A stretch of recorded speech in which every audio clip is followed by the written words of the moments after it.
2 on this side of the base of the solid rocket booster. There's 2 on the other side, and then of course it's the same on the other one. Those 8 bolts are the only things that are holding the entire shuttle stack to the mobile launch platform. So when the mobile launch platform rolls into the vehicle assembly building and they start building these solid rockets up, the first thing they do is put the first segment down and attach these bolts and tighten them.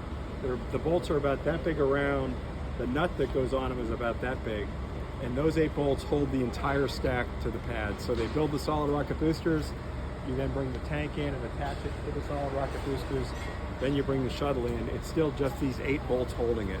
And even when you take it out to the pad and fill it full of fuel and start the engines, these 8 bolts hold it. And what happens is you have to release the shuttle in a very controlled way.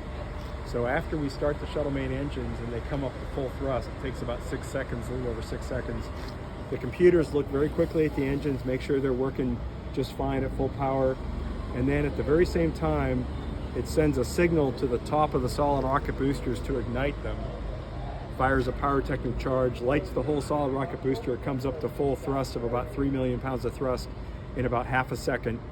At the same time they send the ignition signal, they send a signal to all 8 of these bolts to fire a charge to break the nut and release all 8 at the same time from the pad.